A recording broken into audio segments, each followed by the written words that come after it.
বিসমিল্লাহির রহমানির রহিম। আমি আজকে মোমো বানাবো। এই কারণে আমার এখানে 300 গ্রামের উপরে গোছ আছে। গোছটি ছোট ছোট করে কাটা হয়েছে। এটা এখানে ব্লেন্ডার করবো। ব্লেন্ডার করলে তেমন একটা চাপ দিব না। আর কাটার ভিতরে এই যে যেটি ব্লেন্ডার করবো ওটির ভিতরে রসুন আর পেঁয়াজ কিছুটা আস্তা দেবো, আবার কিছু ব্লেন্ডার করবো। মানে এটা পুরোপুরি ভাবে ব্লেন্ডার করে তারপর আপনাকে আবার দেখাতে পারবো। বিসমিল্লাহির রহমানির রহিম। আমি গোশটা রেডি করছি, ব্লেন্ডার করতেছে। আর এখানে 250 পরিমাণের আদা নেবো। মাখামাখি করলাম না, এই জায়গায় 250 গ্রামে একটু কম হইতে পারে, আর একটু বেশি নেই। লবণ যেহেতু গোছের ভিতরে লবণ দেবো, এটার ভিতরে লবণ একটু কম দেওয়া লাগবে। এখন দেওয়া লাগবো সাদা তেল।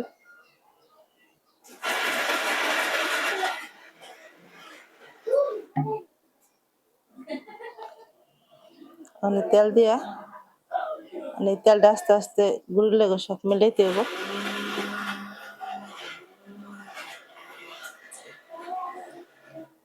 মানে হালকা অল্প অল্প করে পানি দিতে হবে, একবারে পানি দেওয়া যাবে না,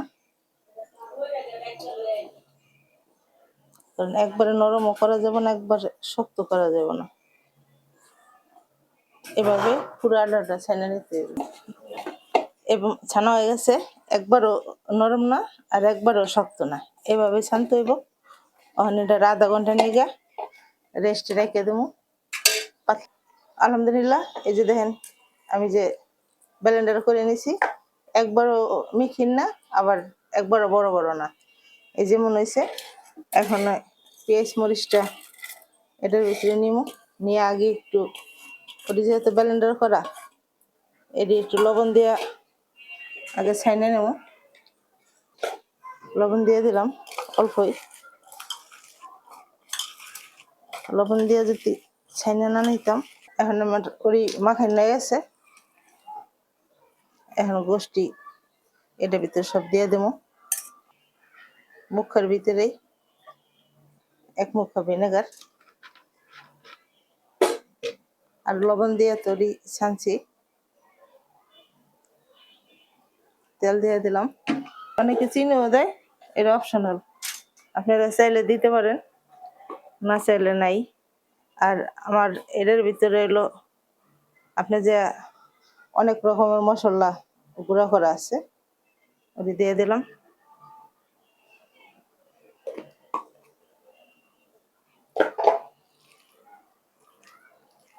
আস্তে আস্তে আল্লাহর রহমতে সবটি মিলাইতে মিলে নিয়ে গেছে গা।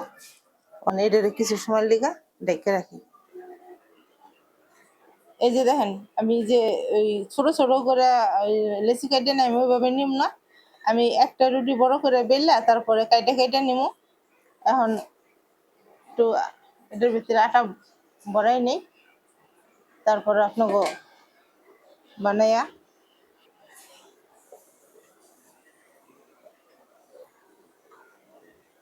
আমার ফিরিটা আবার উৎস কেন লড়া সেরে, এভাবে আমি বড় করে রুটিটা বেললা তারপরে কাইটে নেব।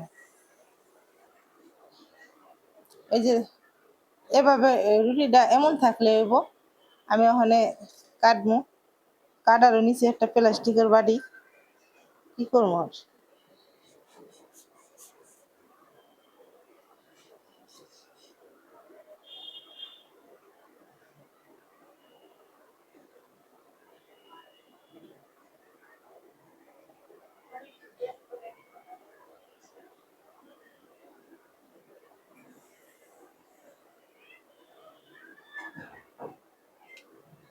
এই যে একটু কইছে, আর আপনাকে বাকিটা আবার পরে দেখাইতেছি। এই যে আমার যে রুটিটা হয়েছে, একবারে আমার একটা রুটিতে 3টা হয়েছে, তো আমি একটু একটু করে করতে যাম কি লিগা। হুম, এই যে আমি এই আমার চামচটা ছোট দিকে 1 চামচ থেকে একটু বেশি নিছি। এখন এভাবে করতে হবে,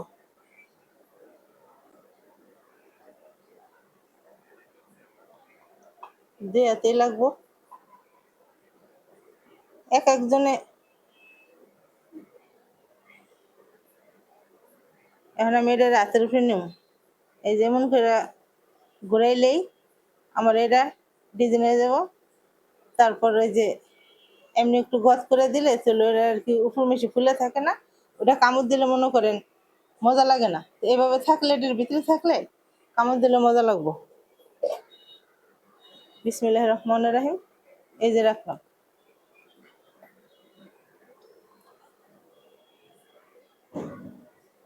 এখন আর একটা একটু পানি ছেড়ে দিতে দিয়ে নিলে সুন্দর আর কি হয়, মানে নিচে রেখে করতে হবো। এই যে এমনি একটা বাস দিতে হবো, এমনি বাসটি দিলেই গুলা দিলে সুন্দর মতো আর কি হয়।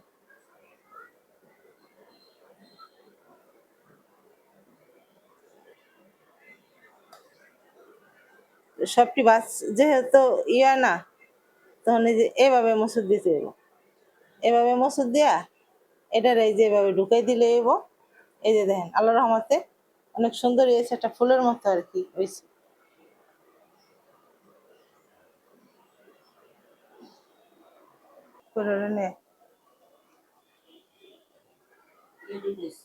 আলহামদুলিল্লাহ।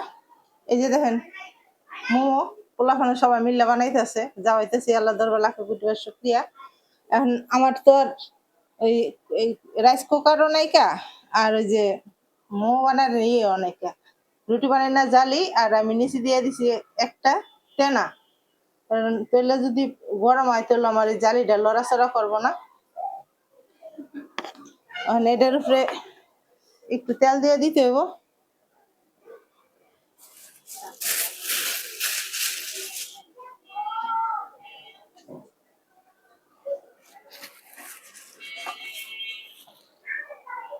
তেলটা বেরাস বুরাস নেই, এটার লাগে পলি থেকে ভালো লাগবে। প্রফেশনাল ভাবে কিছুই করতে পারি নাই কা, দেখি আল্লাহর সামনে আপনাকে যদি দোয়া থাকে আর সবাই যদি সহযোগিতা করেন চ্যানেলটা, তাহলে আল্লাহ রহমতে। বিসমিল্লাহির রহমানির রহিম।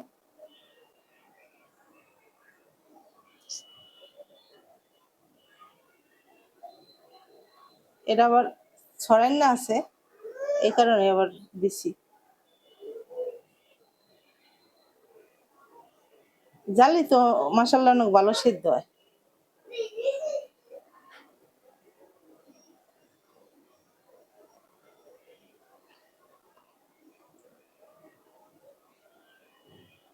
একবারে তো আল্লাহ রহমতে অনেকটি আনলো, এটি থাক প্রথমবারে। এখানে ডাইকে দিই, চুলার আঁচ যেরম আছে ওরমই থাক।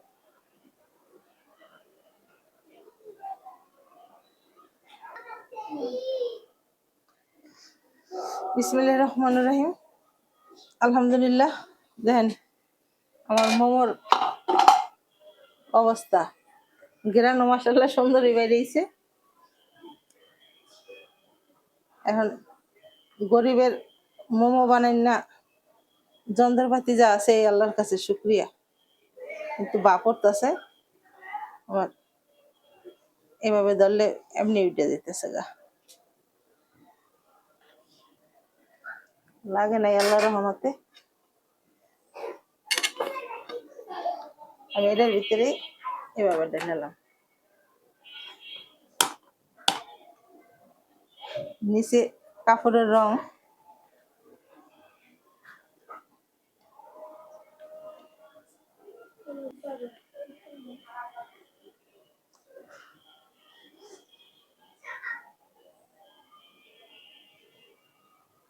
আল্লাহর রহমতে এই যে দেখেন মোমো পারফেক্ট ভাবে একবারে সেদ্ধ হয়েছে।